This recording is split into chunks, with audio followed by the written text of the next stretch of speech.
Hello everyone, and welcome to my lesson for Emotion Sickness by Silverchair from the Neon Ballroom album.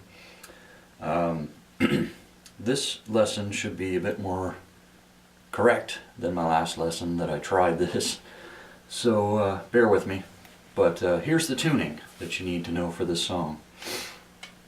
You start with C sharp on the bottom, then G sharp, another C sharp, another G sharp, another C sharp, and another C sharp. So you notice the two top strings are tuned in unison. Kind of gives you a little chorus effect on the top. But this tuning makes it so much easier to play than the last time I tried this. So let's get started with the verse. Okay, so the strumming part of the verse that serves as the intro will go like this. You just do 3 strums on the open strings, on the open low strings anyway. Then bar the 3rd fret on the low strings. Then you're going to make a B flat power chord, and none of this is going to be accurate, by the way, what I'm saying, because the strings are all tuned different, so just assume that I'm speaking as if it's in standard tuning, because that's how I know the string names and things like that, so just keep that in mind. So a B flat power chord would look like this, 1st fret A string and 3rd fret D and G strings, like so. That would be a B flat power chord in standard tuning, but in this it's something else. So that'll serve as the 3rd part of the intro. And then lift your 1st finger off the A string and leave it open, and try to mute the low E with your middle finger. So altogether that should sound like this.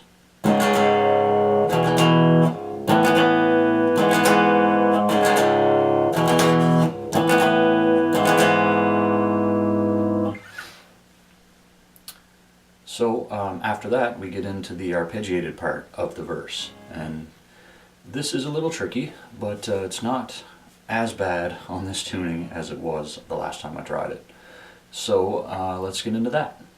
So for this part you're going to keep your 3rd and 4th fingers anchored on the 3rd fret of the of the D and G strings, sorry. So your first 2 fingers will provide kind of a walking bass line. So I'll take it slow. You start with open low E, like that. Then you're going to go to 3rd fret low E,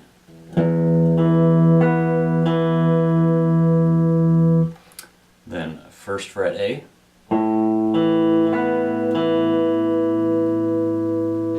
then open A,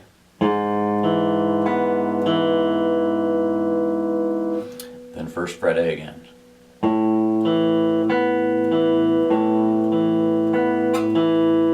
And then lift your pinky finger off the 3rd fret of the G string and leave it open.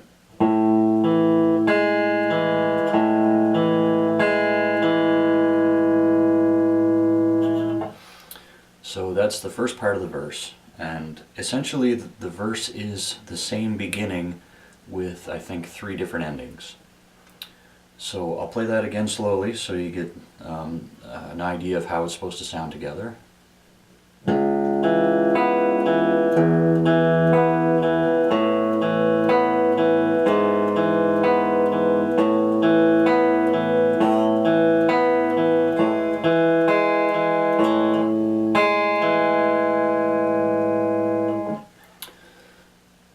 So that's the first part of the verse, and the second part again starts the same way.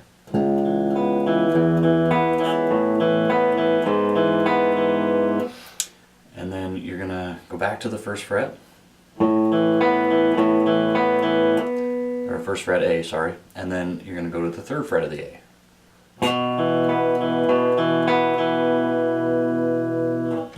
So the second part of the verse should sound like this.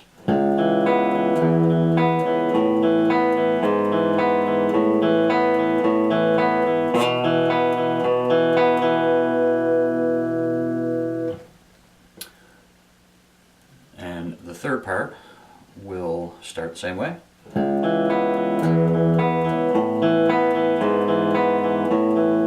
Only when you get to the first fret of the A, you're going to go to the B string. So it'll go first fret A, third fret of the D, then open B string, and third fret of the G. So like this.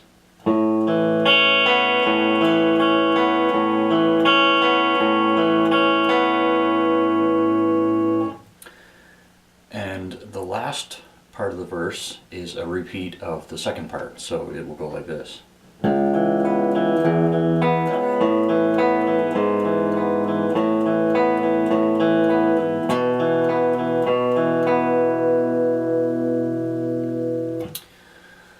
So, all together, hopefully all in one go without too many mistakes, the verse should sound like this.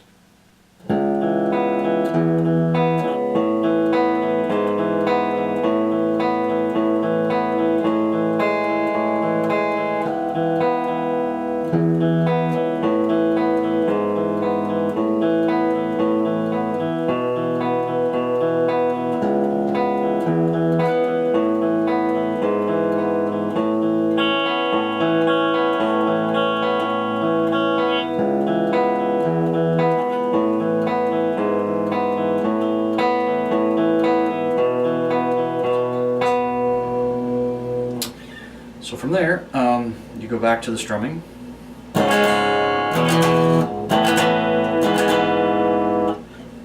And you just do the strumming part once, and then for the second verse, you're just going to do the third section and the fourth section of the verse riff. So the second verse should sound like this.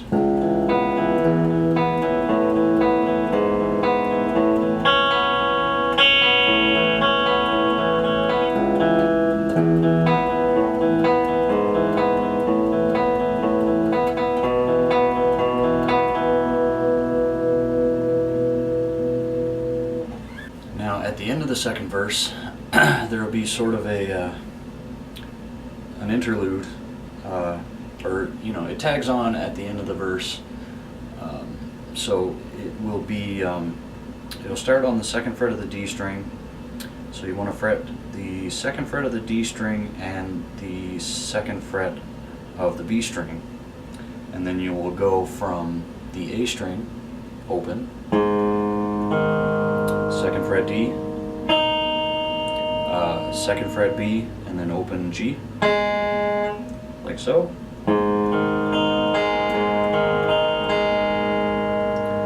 So you play that twice, lift your finger off the second fret of the B and play it exactly the same way.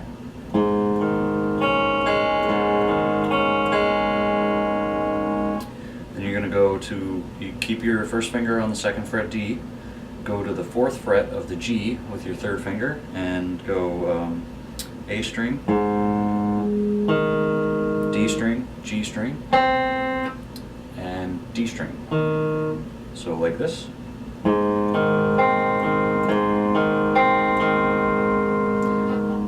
Then you keep that grip, put your pinky finger down on the fifth fret of the B string, and just strum that chord once. So at the end of the verse, the riff should sound like this altogether.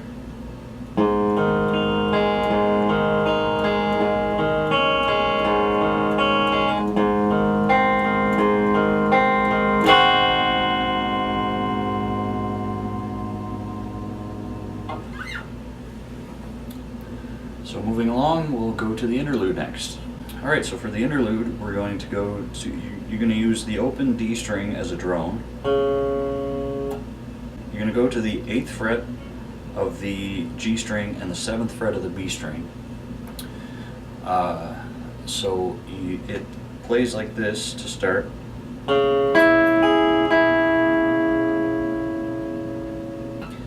then you reverse the order of your fingers, so you start on the 8th fret of the G string, 7th fret of the B, then you switch to 7th fret of the G and 8th fret of the B.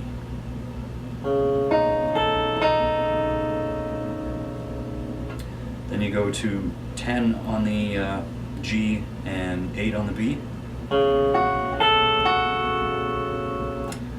Back to 8 on the G, 8 on the G and 7 on the B. So that's the first half of the riff. Should go like this.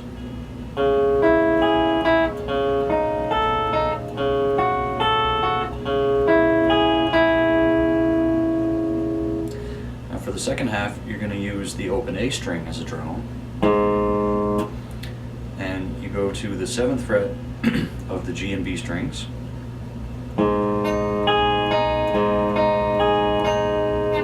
And then keep the 7th fret B string, but go to the 4th fret of the G string.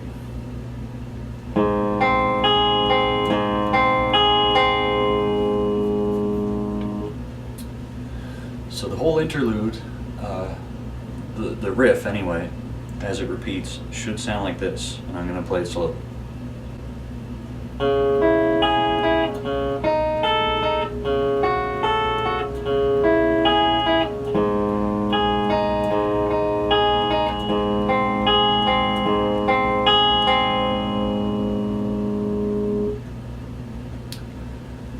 So that repeats a number of times, and then we'll get to the chorus riff.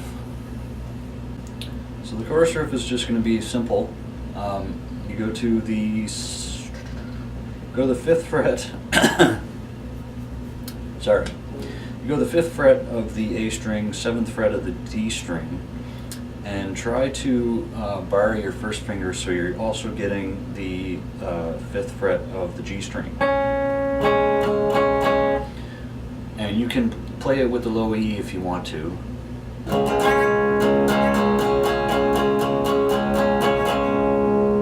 And then just slide down to the 3rd fret and play it some more.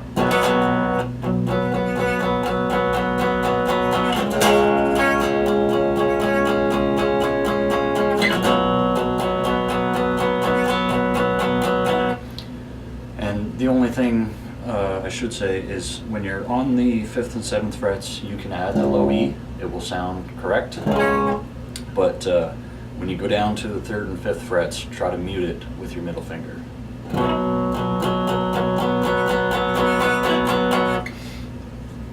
And you can palm mute that if you want to.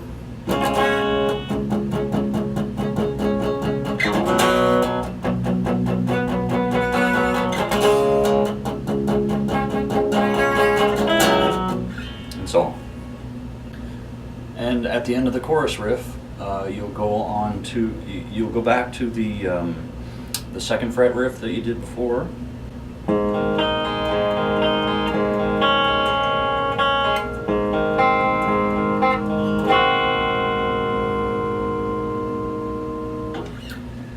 And then you're going to need a bit of distortion for the next part. Okay, so for this part, you're basically going to mimic the chorus riff, only there's going to be slight differences. So you're going to go from the 5th and 7th fret of the A, D, so 5th fret, A string, 7th fret, D string, and 5th fret, G string. And then slide that down to 3 and 5 again. Only there'll be some open palm mutes in between, so.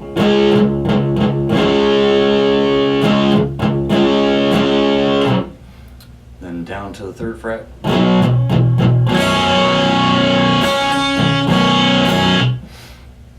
So for that, when you're up on the 5th and 7th frets,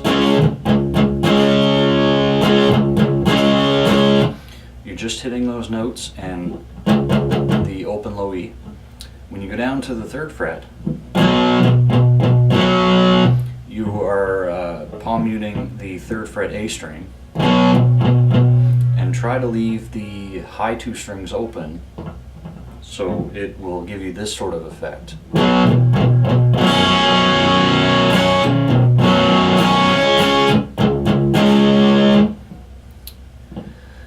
So you would play that twice, I believe. Okay, so then the riff is going to change from 5th fret A string, 7th fret D string. Then you're going to go to 1st fret A string, 3rd fret D string, and then up a half step. And then that repeats.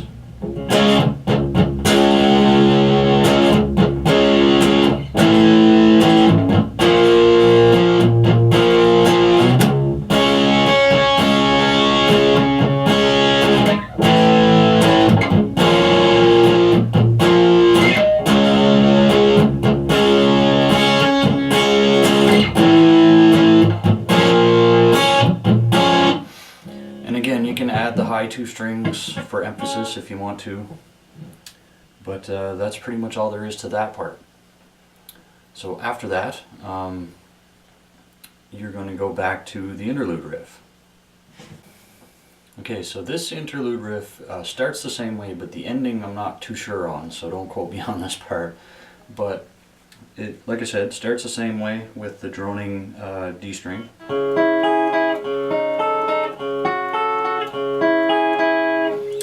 And then it sounds like it goes to the 3rd fret A string, but from there I'm not too sure on it, but I think it's 3rd fret A string and possibly the 2nd fret of the B string, and you just kind of arpeggiate the open notes in between.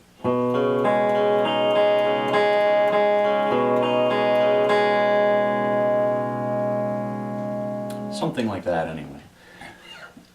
But that will repeat a couple of times. And then for the bridge, when he just starts yelling "get up" over and over again, it's just the chorus riff. So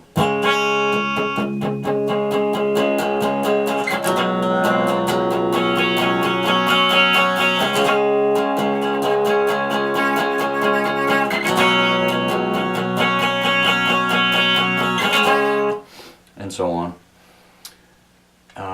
And at the end of that, it goes back into the strumming riff from the intro, but again, slightly different.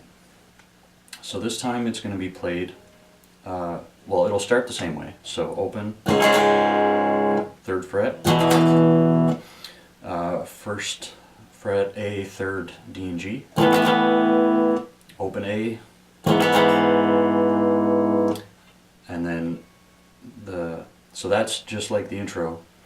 The second time it repeats, it'll change. So it'll go open, 3rd fret, 1st, 3rd, and 3rd, and then 3rd, 5th, and 5th. Then once again, open, 3rd fret, 1st, 3rd, and 3rd, open, 3rd, and 3rd, 1st, 3rd, and 3rd, and then 3rd, 5th, and 5th.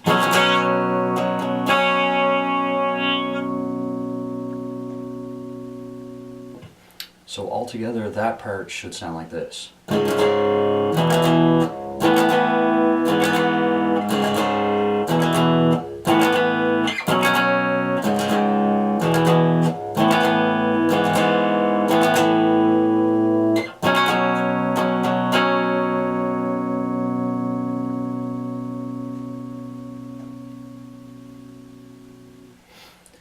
And that will lead us to the next interlude. Okay, so the next interlude will start, you're going to use the droning A string, 8th fret G string, 7th fret B string, and 8th fret high E. And you play it like so. Then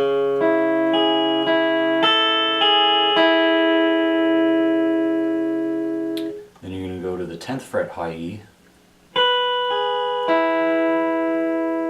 back to the 8th fret high E, and then open high E, 7th fret B, and open G.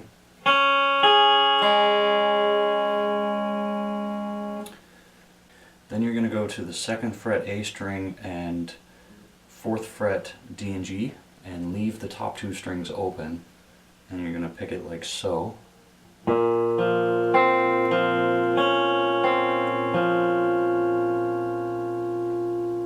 Slide that down one fret and put your third finger or your second finger down on the second fret of the B string and play it like this.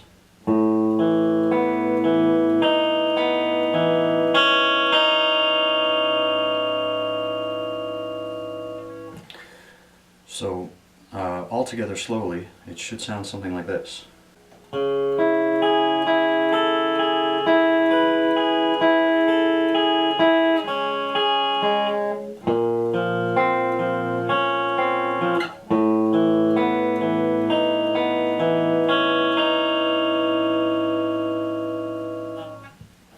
So then that repeats for the interlude. And that pretty much leads into the intro, or the outro, sorry. The only difference is that the outro will reverse the order of the last two chords. So you start it the same way.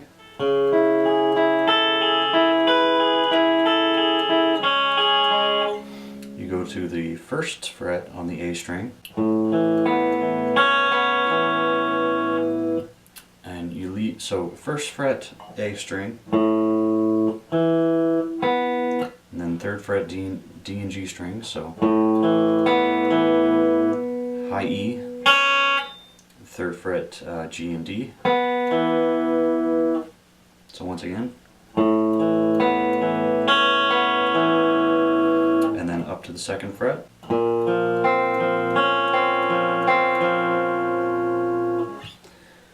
So once again, the outro slowly should be something like this.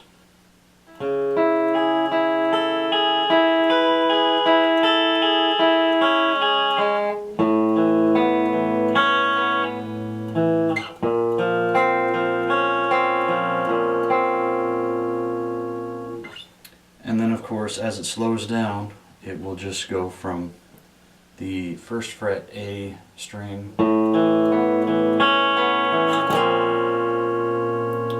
and you just sort of strum the second fret A string, fourth fret D and G to end the song. Anyway guys, I hope this was a much better lesson than my first attempt. It's definitely easier to play this way, and a lot of parts actually sound a bit more correct than they did the first time I tried. So anyway, good luck with it. Thanks for watching, and I'll see you guys next time. Take it easy.